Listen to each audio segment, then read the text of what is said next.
जी नहीं, अभी सीताराम जी व्यस्त है, लगभग 4-5-7 दिन व्यस्त रहेंगे। अभी वो गए हुए हैं मंडी धान लेकर के, धान बेचने के लिए। अभी बीच में अभी 500-700 गाड़ियां वहां खड़ी हुई हैं। हमारी बात अभी हुई थी। जी ओम नमस्ते। जी जी जी हाँ, वो भी है। वो बता रहे थे भी गांव की ओर हैं थोड़ा। तो वैसे गुरुवार को वैसे भी उनका व्यस्तता रहती ही है, यही मंडी बाजार की ही। चलिए, हरीश जी भी आ गए हैं, तो हरीश जी चाहें तो आरंभ करें, तो देखते हैं आगे। हरीश जी बताएं। जी हमारे पास जिसका नंबर नहीं रहता है, हम नहीं मिले, फोन करके पूछते रहते हैं आप क्यों नहीं आए, क्या प्रॉब्लम है, जब हमको मालूम हुआ। ओम नमस्ते। जी बहुत अच्छी बात है। समूह में तो लोग जुड़े हैं तो वो तो हैं ही, और प्रयास करें थोड़ा सा और अच्छा व्यवस्था जितना बन सके। तो हरीश जी आप बोलने की स्थिति में हैं, ये चाहें तो आप आरंभ कर सकते हैं।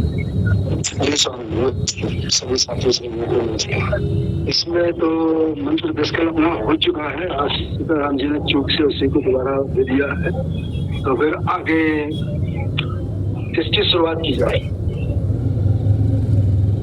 आप जो उचित समझें कर सकते हैं। अब वो कोई नई जानकारी नहीं मिली होगी तो वही दे दिया गया। सामान्यतः यही होता है, संभवतः आप ही बताते हैं तो उसको ये लोग दे देते हैं। कुछ नई बात हो पाई होगी तो जो था दे दिया गया है, तो वो कोई महत्वपूर्ण बात नहीं है। तो जैसा आप उचित समझें कर सकते हैं।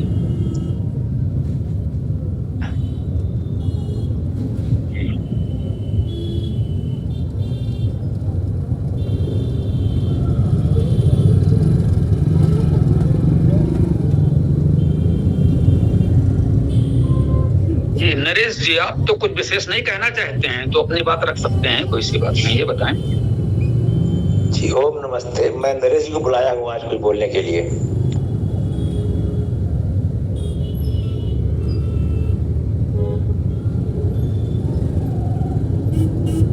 जी ठीक है, तो चलिए हरीश जी, आप कोई जो आप चाहें वो आज आरंभ कर सकते हैं। कल तो वो हिरण्यगर्भ पूर्ण हो गया था, ये बात ठीक है, बताएं।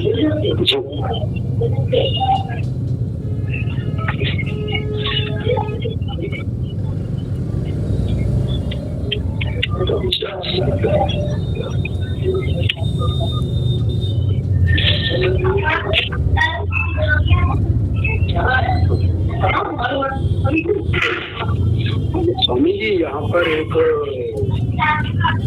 मंत्र है, सूक्त 85 का 37वां, उसको आज लेना चाहता हूँ। जी ले लीजिए। हाँ वैसे तो पूरे सूक्त पर चर्चा संभवतः हुई है, कोई बात नहीं, ले लीजिए मंत्र। ऋग्वेद मंडल 10 सूक्त 85 मंत्र 37। ओम ताभूषं छद्वक्मारयस्व यस्याम बीजं मनुष्यावपन् ज्ञान उरुषति निस्रायते यस्यामुसन्त प्रहराम देशम्। ये गृहस्थ सूक्त के आसपास का ही मंत्र है। इसमें कहा जा रहा है ताप मतलब उनको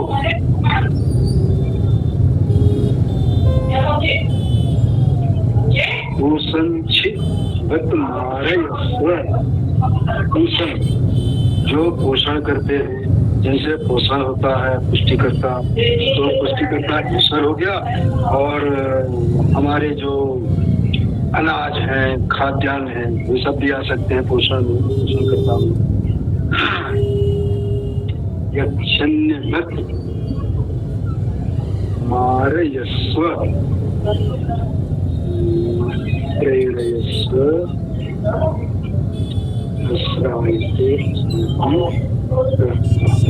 चिंतित अमारयस्व मनुष्यां बीजवपन्ति ताम इसे प्रवशित प्रहराम। गहरा नीचे लगा गया, नीचे गया यहाँ पर।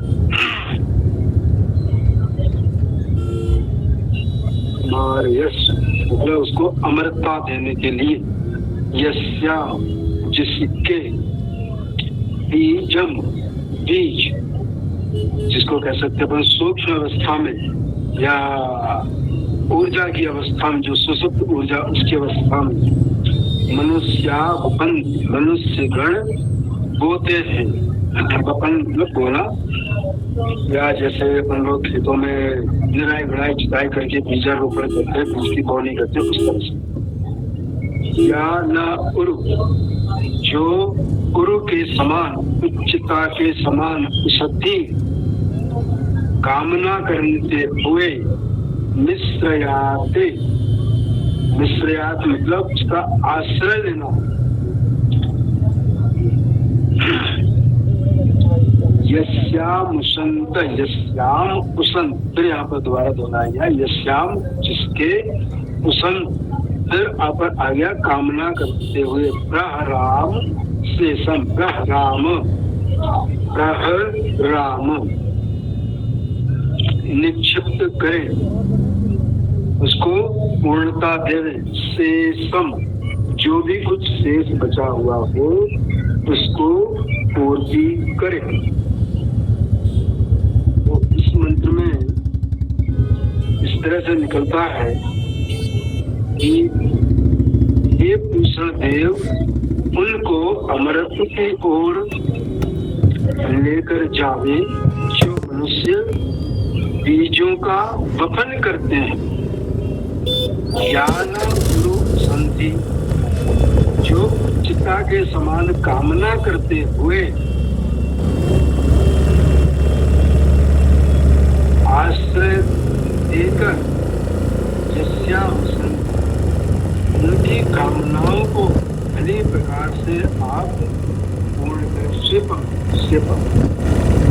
उनको पूर्ण प्रकार से पूर्ण करें, भली प्रकार से। शिवम शब्द जो है उसको अपन इंद्रियों के आश्रय में भी ले सकते हैं, या अपने शरीर के अंग प्रत्यंगों के आश्रय में भी ले सकते हैं। ऐसा इसका तो इस पुस्तक में दिया गया है कि विवाह उनका ही ठीक है जो एक दूसरे की कामना पूरी करते हों। अब देखते हैं व्याकरणाचार्य जी इसका क्या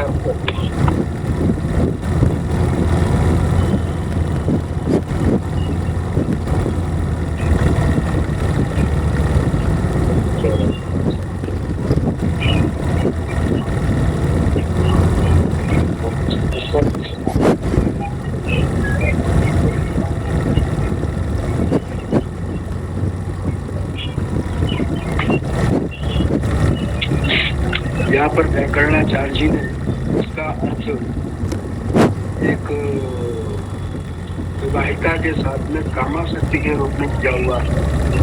ये पूषा मनुष्य जिस नारी के गर्भ में बीज बोते हैं उसे तुम अतिशय कल्याणी बनाकर पूछो। वह हमारी जंघाओं की कामना करती हुई अपनी जंघाओं को एवं हम कामना करते हुए अपनी पुरुषेंद्रिय से संतान उत्पत्ति करें। ये उन्होंने उस तरह से आश्रय दिया। ये गंगा सहाय जी का जो अर्थ है वो तो इस मंत्र से कुछ तालमेल ही नहीं बैठा पा रहा है। अभी आपने इस मंत्र का जो अर्थ आपने ही पढ़ा और मैं कहीं नहीं देख रहा है ना। इसके पहले जो शब्द था उसका आपने अर्थ पढ़ा और इनके अर्थ से तो कोई तालमेल नहीं बैठ रहा है ना। जंघाओं से जानो जाने क्या क्या वो इस तरह की बातें, ऐसा तो कुछ मंत्र में पहले जो आपने शब्द सा अर्थ किया उसमें तो कहीं आजा नहीं पदार्थ में। ऐसे उन्होंने क्या लिख दिया है वो जाने। आपने ठीक ध्यान दिया स्वामी जी, क्योंकि मैं भी इस मंत्र को पढ़ते पढ़ते अलग ही निष्कर्ष पर गया कि ये तो उन्होंने उसको पूरा एकदम क्या बोलते हैं विषयासक्त बना दिया इतने अच्छे मंत्र को। जो मंत्र कुछ कहना चाह रहा उसको तो आशा ही सारा का सारा बदल गया। ठीक यही तो हम लोग कहना चाह रहे हैं। ईश्वर की कृपा से वेद मंत्र तो सुरक्षित हैं, ये बहुत अच्छी बात है कि वेद मंत्र में तो कोई परिवर्तन मिलावट किसी ने नहीं की है। हम सबके आभारी हैं कि जैसा भी जो भी वेद को रखा, मंत्र तो सुरक्षित है, लेकिन अर्थ करते समय इस तरह की बातें, उसे मिलावट कहा जाए, अनर्थ कहा जाए, क्या कहा जाए, जो मंत्र में कहीं है ही नहीं, वो आप इस तरह से कहें कि आप अपने मन का कचरा उस मंत्र पर थोप रहे हो। ऐसा जो लोग करते आए हैं, संभवतः समाज में वेद का प्रचार न हो पाने का एक कारण ये भी हो सकता है, और भी बहुत से कारण है, ये एकमात्र कारण तो नहीं है। ये अच्छे अर्थ भाष्य भी उपलब्ध हैं, प्राचीन काल से उपलब्ध है। ऐसा हम नहीं कह रहे हैं कि हम ही लोगों ने सब कुछ अच्छा कर दिया, उसके पहले कुछ नहीं था, बहुत कुछ अच्छा था भी, लेकिन अब वो कहीं ना कहीं दबा रह गया, और इस तरह के लोग इस तरह की बातें फैला रहे हैं। तो स्वाभाविक है, बहुत से लोगों को लगता है ये सब क्या पढ़ाया जाए, तो एक कारण ये भी हो सकता है। तो इसीलिए हम लोग इस गोष्ठी में जुड़ते हैं कि विभिन्न लोगों का जो कुछ भी है सारी जानकारी समाज में आए, तो कि जो कुछ भी अच्छा बुरा हो रहा है, क्या क्या है समाज में, बहुत अच्छी बात है। तो बाकी हमारे कोई भी साथी जो भी बात रखना चाहें इससे संबंधित, या कोई सनातन धर्म से संबंधित कोई भी प्रश्न, ये अनंत श्री जुड़े हुए हैं, आपको मुझे लगता है कि थोड़ा अपने विषय में भी बताएं और कुछ और भी कहना चाहें तो स्वागत है।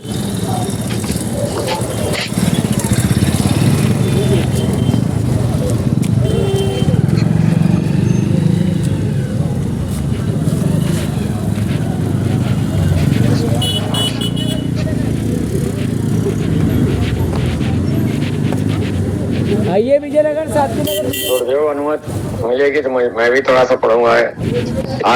पढ़िए बिल्कुल, आपने निकाल लिया है तो पढ़ें। गुरुदेव इसमें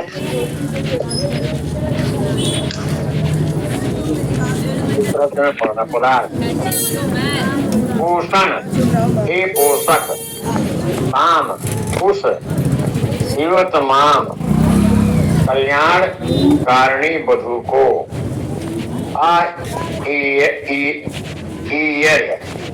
प्रेरित कर यस्माम, जिस गुरु में मनुष्य लोग बीजम मेरे रूप बीज को वपंती बोते हैं, या जो न हमें उसकी चाहती हुई गुरु अपने गुरु को विश्रयाते फैलाती है, यस्याम जिसमें कुसंत चाहता हुआ मैं पति से सेपम रेता सेजन इंद्रिय का प्रहार करता हूँ। ये दिया हुआ, यदि आप अनुमति दें तो भावार्थ भी पढ़ दें। जी, भावार्थ भी पढ़ सकते हैं। पहले इस पर विचार करें, जो हम लोगों की शैली है, जरा आप स्वयं सोचें कि इसमें कितना अर्थ मंत्र के शब्द का है और कहां कहां उन्होंने अपनी ओर से जोड़ा है, मिलावट की है। किसका अर्थ है हम लोग इस पर नहीं जाते, अर्थ किया गया है, वो जो कुछ भी लिखा है वो हम लोगों ने पढ़ा, और मुख्य प्रयास हम सबका यही है, ये कोई नए साथी हो स्पष्ट ना हो तो जान ले कि मंत्र का शब्दशः अर्थ जितना है वो हम समझें, और अर्थ करने वालों ने जो उसमें अपनी ओर से जोड़ा है या मिलावट की है उसे अलग करना सीखें, उस पर ध्यान दें, विचार करें। तो आदरणीय पीसी सिंह जी, आपने पढ़ा, आप थोड़ा सा देखें कि इसमें क्या क्या मिलाया गया। मेरे ख्याल से गुरुदेव तमाम कई चीजें मिलाई गई हैं। अश्लीलता इसमें ये जो दी गई है ये बहुत गलत दी गई है, ऐसा नहीं होना चाहिए। नहीं, शब्द सा आप देखिए कि मंत्र का शब्द क्या है, और उसके साथ इन्होंने जोड़ा क्या है, ये तो आपने अपनी टिप्पणी दी, ठीक बात है। अब जो कुल मिला के आपको लगा वो आपने कह दिया, ठीक कहा, वो भी सही है। लेकिन ये देखना है कि मंत्र का शब्द क्या था, उसका अर्थ जो है। देखिए मुझे ऐसा लग रहा है इन्होंने जो शब्द का अर्थ है वो तो लिखा है, अपनी ओर से कुछ शब्द जोड़ करके कुछ ऐसा मिलावट कर दी है, वही गड़बड़ा है। तो ये थोड़ा स्पष्ट हो। अभी जो बिल्कुल ही परिचित नहीं है तो वो तो संभवतः न समझ पाए कि इसमें क्या शब्द का अर्थ था, क्या मिलावट है। लेकिन जिनको थोड़ा सा अभी वेद मंत्रों से परिचय हो गया है तो वो धीरे धीरे उसको पहचानने लगते हैं कि क्या इसमें मंत्र का अर्थ है और कितनी मिलावट है। तो वो थोड़ा सा शब्द सा यदि आप स्पष्ट करें कि हाँ इसमें ये शब्द का ये अर्थ तो इन्होंने लिखा है, लेकिन साथ में ये एक दो शब्द जो भी उन्होंने जोड़े हैं तो वो लोगों को स्पष्ट होना चाहिए। ये अर्थ पढ़ते समय हम लोग इस पर प्रयास करें तो अच्छा रहेगा।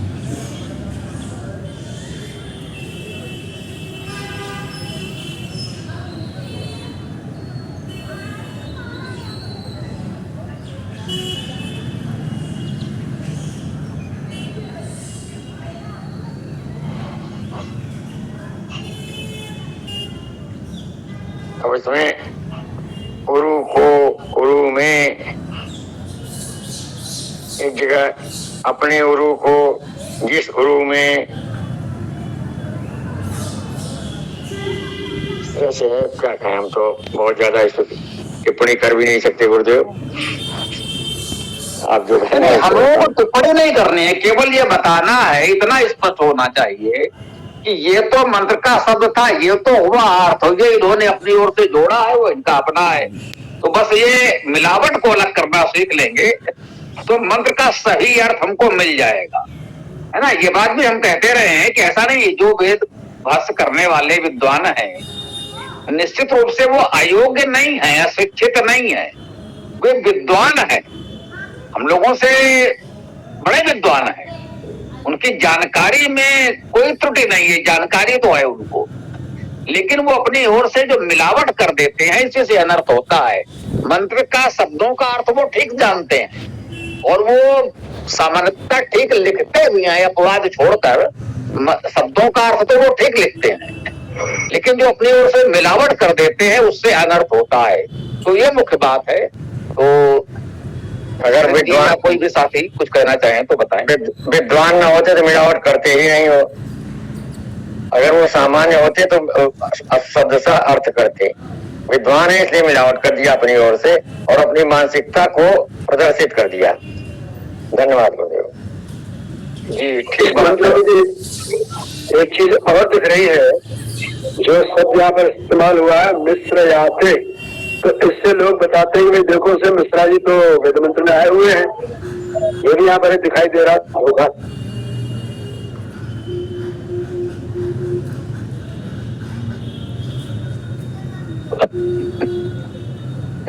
इसमें शब्द है मिश्रयाते जी। तो मिश्रयाते का अर्थ हो गया मिश्रण करते हैं या मिश्रण करता है, बहुवचन नहीं है, एक वचन में है मिश्रयाते। ये क्रियापद है, पठते अर्थात पढ़ता है, लिखते अर्थात लिखता है। बस इतना है। हम लोग इस समय जो अपनी खड़ी बोली में कहते हैं लिखते, वो बहुवचन हो जाता है। संस्कृत में पढ़ते लिखते एक वचन होता है। इतना अंतर है संस्कृत से और हमारी वर्तमान खड़ी बोली तक।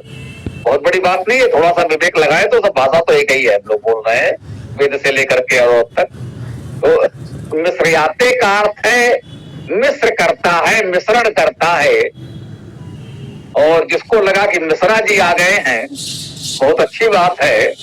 तो ये ध्यान आया, कहीं कोई शास्त्रार्थ की स्थिति थी, दो पक्षों के बीच संवाद चल रहा था, तो किसी सज्जन ने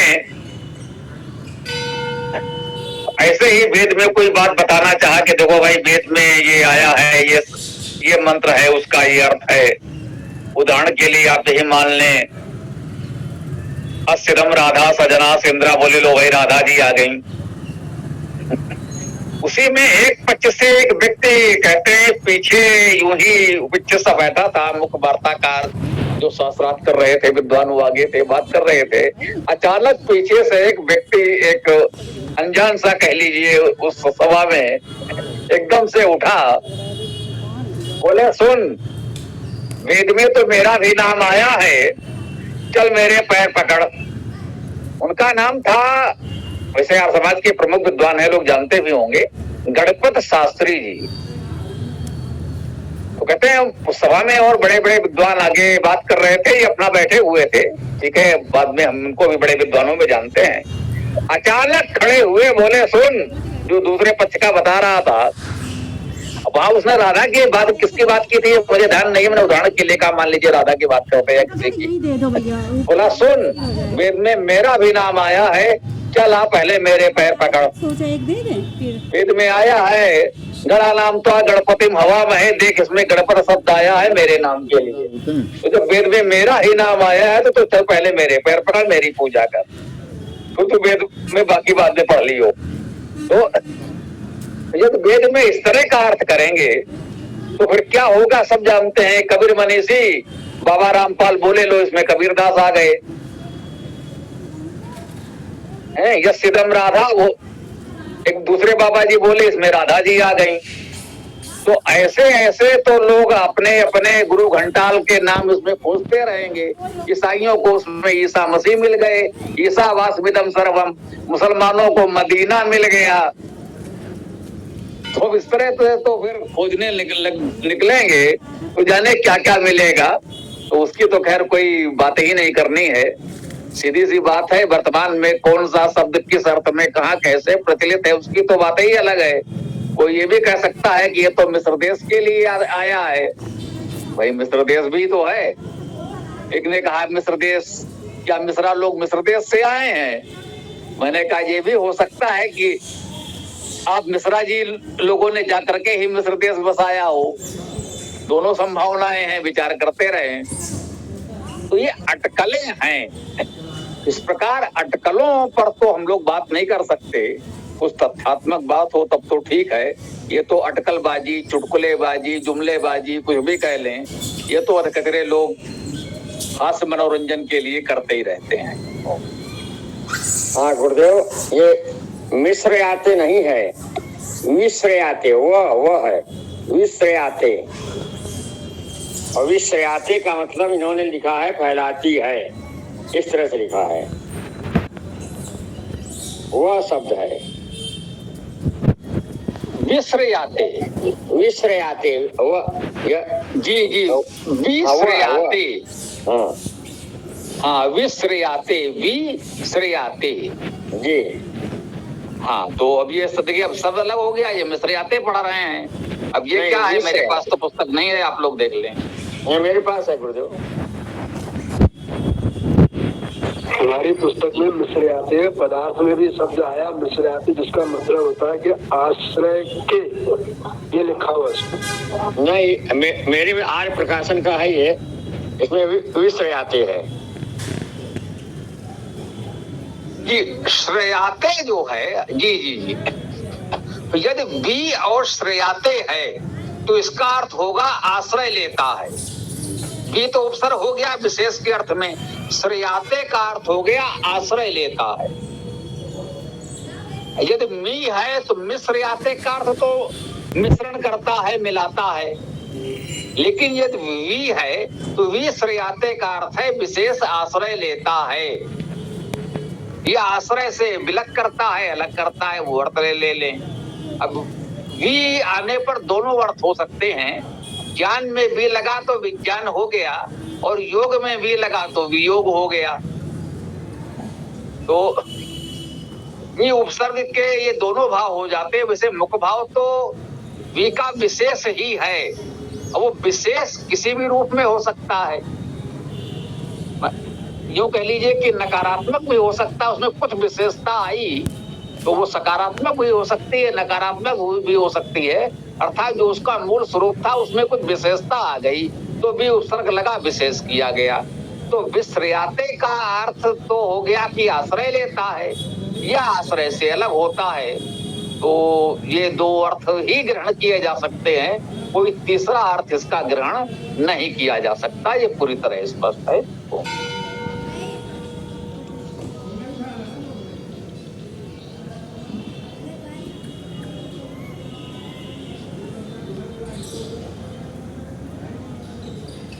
मैं एक अनुरोध और करना चाहता हूँ गुरुदेव, जी बोले, अगर अनुमत हो तो। जी बोलिए भैया जी बोले। ये यजुर्वेद का अध्याय 30 का आपने जिक्र किया था, तो क्यों न वही आज कल से प्रारंभ कर दिया जाए।